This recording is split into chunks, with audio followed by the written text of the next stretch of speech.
Welcome, LinkedIn. This is Coach to Coach with Laura Van LaRusso, Dr. Keith McNally, and we have got a special guest today, Ghulam Fernandes. How are you doing? I'm doing really well. Thank you. Thank you so much for inviting me to be here. So this is going to be a very powerful conversation because it's a topic that's often avoided.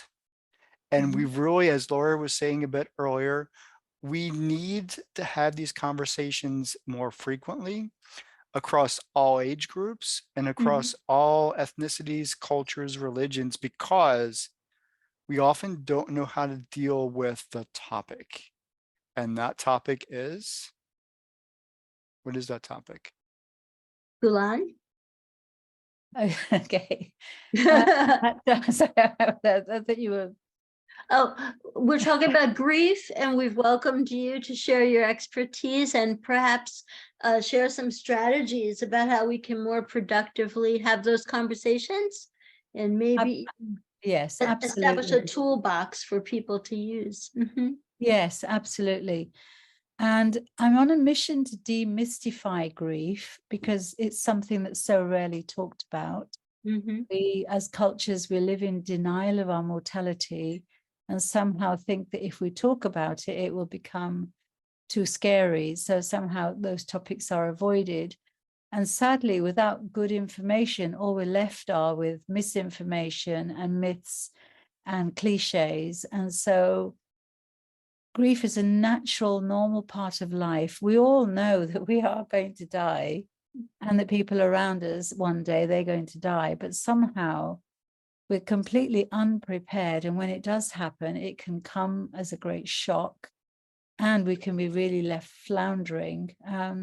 So how I got into this work was that when I was 13, my mum died and I didn't have the right knowledge, tools, processes, or support. And so people try to be helpful, but sometimes they would say very unhelpful things. So I remember one lady saying to me, "Oh, you mustn't cry. You've got to be strong for your brothers and sisters." I absorbed that. She's an adult. I assume she knew what she was talking about. And I spent years, every time I wanted to cry, which is a natural response to losing your mum, I would tell myself, I mustn't cry. I've got to be strong for my brothers and sisters. Right. And so there's all sorts of misinformation and myths like that that can get us stuck. And I ended up being stuck in my grief journey for many years. And it wasn't until I was around 30 and my older brother died very suddenly from a massive heart attack that I realized that grief doesn't just go away with time. Time is not the healer. If there are unresolved issues, they will sit there until you actually figure it out. And what was unresolved in my mum's case was that I had undelivered communication of a significant nature. I was quite happy. My brothers and sisters, there were 6 of us. And she was taking the youngest one with her. And we were quite happy, like, oh, when they're away, we'll have freedom, we'll get up to all sorts. Yes. But it wasn't until they were actually about to get in the car and go that somehow I just had this sudden surge of emotion where I felt like I must tell her I love her and give her a hug. But then this logical part of me popped up and said, don't make a fuss. She'll be back in 6 weeks. And obviously she died while she was away and she wasn't back in 6 weeks. So that regret, every time I thought about my mum, I couldn't think of anything other than, why didn't I listen to my heart? Why didn't I tell her I loved her? Why? And so there's a number of factors that can get you stuck like that. And any situation where you wish that you'd done things differently or you'd done them better or you'd done more of, that can lead to feelings of regret and guilt and sadness that can keep you stuck. And every time I thought about my mum, I couldn't access any of the fond memories. It's as if it was like frozen in that moment of time. I'm watching a movie and it's now stuck. And every time I thought of my mum, I'd be back there replaying the scene and wishing I'd done things differently. But I didn't know any of that. I didn't know how you get stuck. I didn't know how you move forward. And people around me, they didn't know what to say. I mean, you know, such a tragedy, they'd feel we should say something, and so they would say something. Right. Sometimes I wish they hadn't said anything. It's a nervous quality, right? They need to. But I've been there. I mean, before I did my training and understood more, you know, I remember somebody heartbroken coming back after a date and saying, oh, he said, you know, it's not you, it's me, and let's be friends. And she was heartbroken. Well, I was very quick to say, oh, he doesn't know what he's missing, and there's plenty more fish in the sea. So Right. that's another myth, that somehow you can replace the loss. Don't worry, it's just a puppy. We'll get you another one on Saturday. So But there's no puppy like that first one, or there's no human being. It's completely not recognizing the relationship and the loss and what it's meant to that person. But as you say, if you don't have better information, then how can you say more helpful things? And particularly as entrepreneurs and coaches and business owners, you are your most important and valuable resource. And if you're not turning up as a 10 out of 10 emotionally and everything else, you're not going to really be able to serve the people that you want to serve, and you're going to struggle to grow your business. And often if you're in that sort of situation, you're likely to be a very giving person. That's how you got involved with wanting to help people and serve them in the first place. But that can end up meaning that you're giving, and then you just crash and burn. And especially if you don't understand that grief isn't just limited to bereavements. Grief happens every time there is something that comes to an end, or there's a change, a significant change in a familiar pattern of behavior that can impact your heart and produce feelings of grief. And so we often say it's a bit like you're carrying a rucksack. And if there is anything that happens that's brought up conflicted feelings, and you've thought, I've got to be strong and carry on, it's like you shove it in your backpack. Right. On. But it's not only negative, it's cumulative. And so I know for myself, I was able to carry on being strong for quite a long time. But then it doesn't take much more to add to the weight. And you just, you know, so when my brother died very suddenly, not only did I have that grief, but all the grief from my mum that hadn't been resolved. And so all of a sudden it became too much to bear. And I ended up choosing to resign from my job and go on a journey to try and make sense of, well, what is life about? You know, if you can just suddenly die.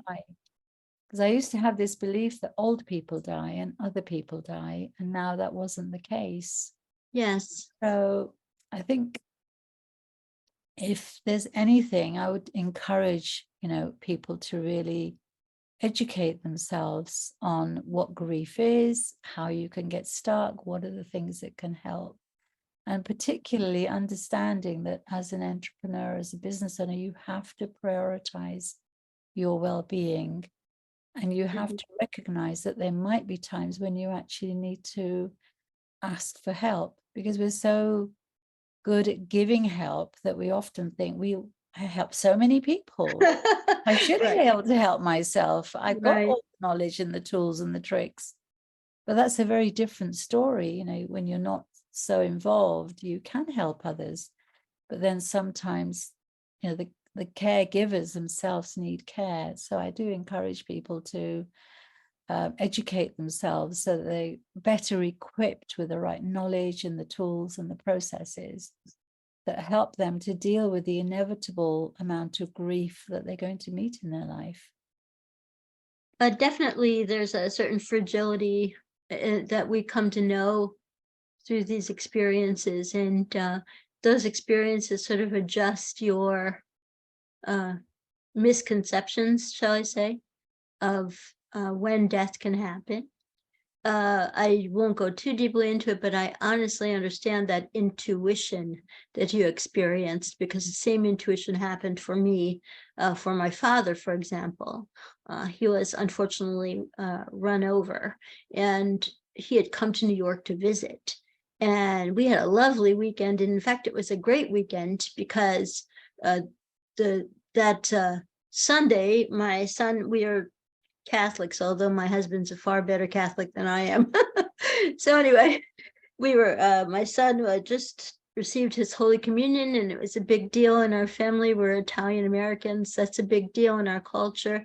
And then the following day, I was graduating and receiving my master's in English as a second language. So those were 2 consecutive celebratory days. And when the weekend was over and he had to leave, I wanted to walk him out to the street. We live in an apartment building. And I had the same exact experience. I said, "Oh, you're being so dramatic. That's so silly. You're going to see him in the summer. It's May. You'll see him in July when you go to Florida and visit." And that was it. So I appreciate the intuition. My question, and then of course must allow Keith to contribute to this conversation. My question is, how do you deliver your services for your clients? How do you meet people where they're at and then support them? So when I finally decided that I was going to really follow what's been on my heart for a very long time, I looked around to see what I could do to equip myself to help others better. And I came across various options. One of them was traditional grief counseling. Mm-hmm. And then I came across the Grief Recovery Institute. They have a very practical, step-by-step, action-based approach, which I use as part of my program. And the most useful thing about it is that it's about helping people to have the right knowledge, the tools and the processes, which then they can have for life. Mm-hmm. And they can use to clean up past unresolved grief, things that might be going on currently, and then things that might happen in the future. Mm-hmm. So for myself, I tried many things along my journey, because not only did my brother die when I was 30, but a year later, my younger sister had a delayed grief reaction, and sadly she took her own life. I'm so sorry. And a year later, my father, devastated by these losses, he got sick and died. And then I had 3 miscarriages. And this is really just talking about bereavement. Right. I just want to reassure you and our listeners that I'm doing fine. I'm doing well. I've been on a huge journey. I've learned a lot. It's built up my character. There was a lot of pain along the way. But as a result, it's made me be passionate about making sure that other people are better equipped, better supported, and that they get the knowledge, tools, and processes.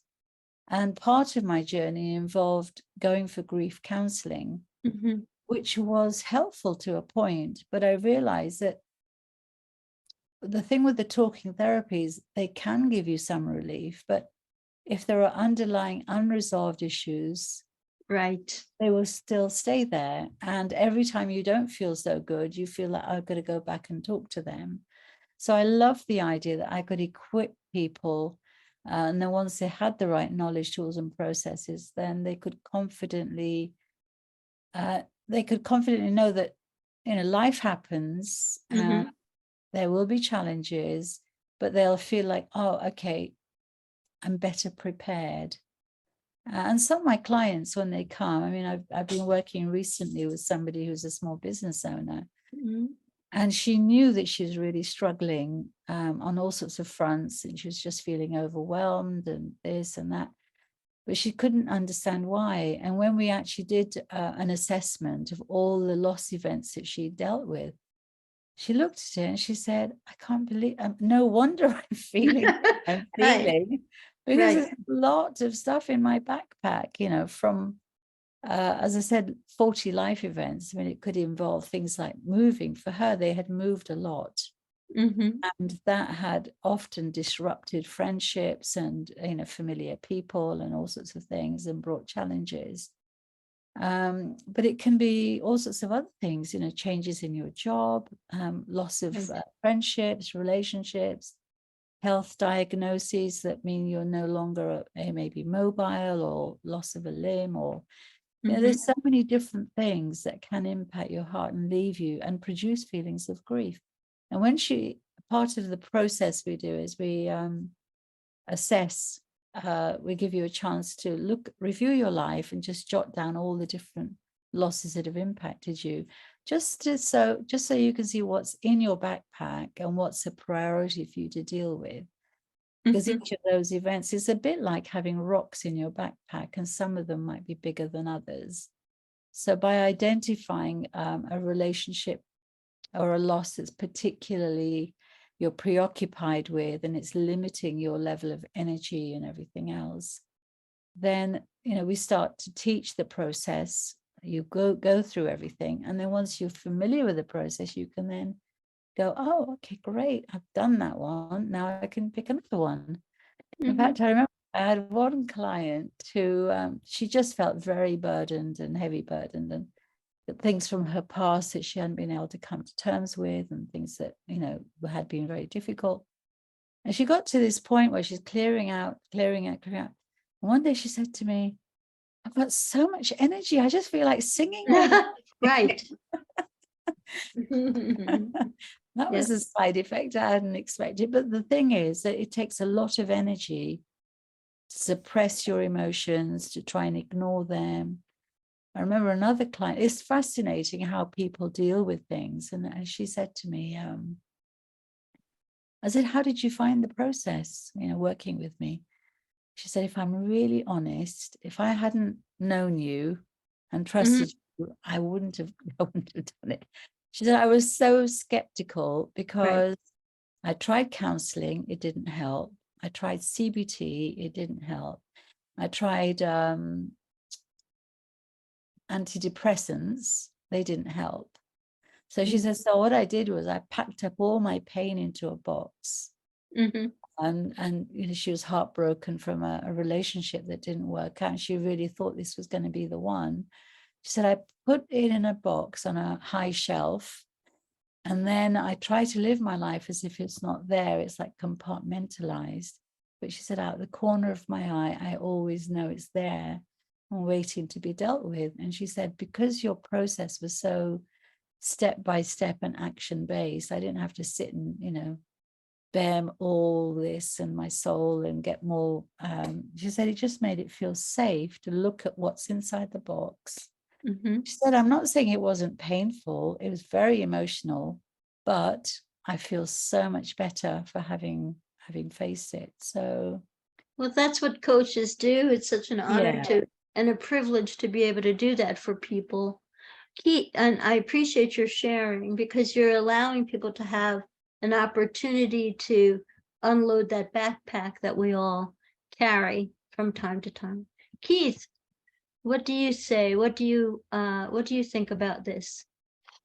Well, with the amount of time that we have left in this conversation, what I'm focused on at this point is the last thing that you said. And what I want to do in the comments of this LinkedIn live feed is to share previous conversations that we have had, because you've been on the Question Guy podcast twice, specifically to talk about that initial journey of all the loss. And then the second time, I wanted you to share the power of the process and all the things that are good, and how grieving allows you to grow. And so, with all that being said as a preface, come July, I'm starting a new series called Envision Speaker Series. And the first panel discussion I'm going to have is about men's mental health and suicide prevention. And so, as a whole, men suck at dealing with emotion or communicating about how they feel. So my fundamental question for you is, are your clients mostly women, or do you work with men? Because men are more stuck, I think, than women, and we need a lot of help. Yeah. Well, I have worked successfully with both men and women. And I think there's one particular family that always brings a smile to my face. So they asked for my details because they thought the father needed help. But the father didn't feel he was ready. He wanted to see if he could sort himself out. But then the son saw my information. He said, oh, I need this. And within just a few weeks, you know, he was like a sponge. He just soaked everything up. And he'd been off work for quite a long time, and he's self-employed, so it was really difficult. But he just found he was able to start focusing. He could see there was a plan and there was a way to deal with things. And he started to get back into doing his exams. He was involved in cybersecurity. In fact, I think his testimony is on my website. Anyway, he got great results, and then he recommended me to his sister, who was really struggling, and she had seen the transformation in him. So she thought, well, what have I got to lose? Let me give it a go, because for her, she felt like her life had come on standstill. Their mother had died under very tragic circumstances. And she said, I just spend most of my time crying, struggling to get out of bed, struggling with daily routines. I don't really want to leave the house. So again, because she'd seen the transformation in her brother, she decided she would come, and she's again very quickly started to see great results. So they got another brother. Oh, good for Then you. said, oh, I think I need some of this. And so That's quite great. recently, he's finished the program, and you know, again, he was saying, I said, how did you find it? He said, well, it's just what I needed. You know, it's been a great investment, because I know that that's going to be tools now I have carrying forward. So I think we're still waiting to see when the father's ready. I think he'll come shortly.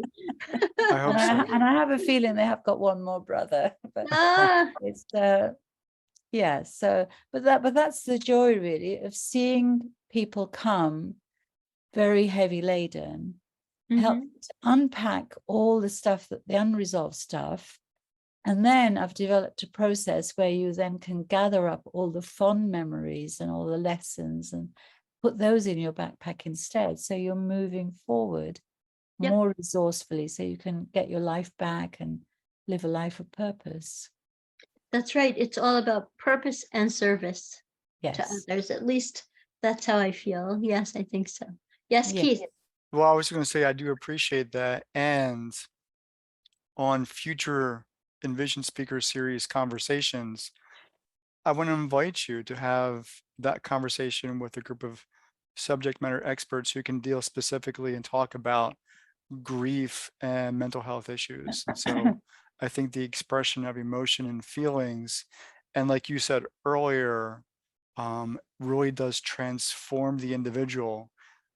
Like the lady said, I can now sing or dance. You know, she was so relieved of the burden that she held inside that it does That's right. transform your So I body. just feel like singing all the time.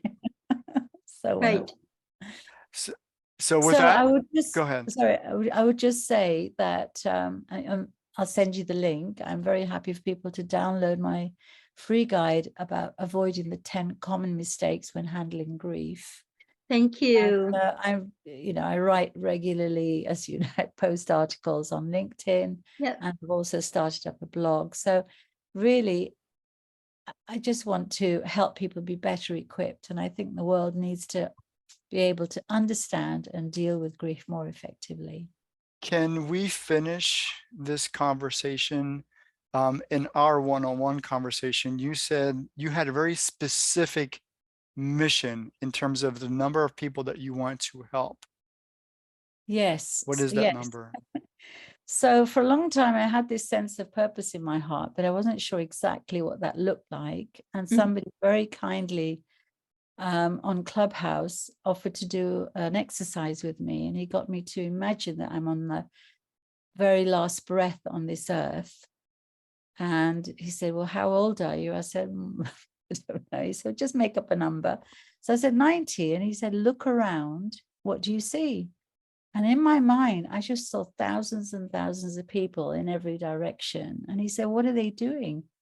I said, well, they seem to be smiling. It's as if they've come to celebrate my life and thank me for helping them with the pain of their grief. And so I realized that my idea of I'll see 1 or 2 clients while I'm working part-time, and I'll see one or two more when I retire, in a couple of years' time wasn't going to help me to get from there to there, from here to there. So I then resigned from my job, started getting equipped and looking for opportunities. So yeah, if you know anybody else who has an audience or a podcast or something, I'm Definitely. very happy to I spread the might have a message. few. I might have a few. I'm going to stay in touch with you. And we do have some connections that are in common, so we'll have to talk about that later. But your service to others is so invaluable. And you know that already. But I know that Keith and I both appreciate it so much, taking the time to come here for our little shared experience that we try to do every Tuesday. Okay. Well, Thank you for inviting me. you're Thank very you for welcome. Let me go ahead and end the conversation. This has been another edition of Coach to Coach with Laura Van LaRusso and Dr. Keith McNally. We'll see you next week. Take care.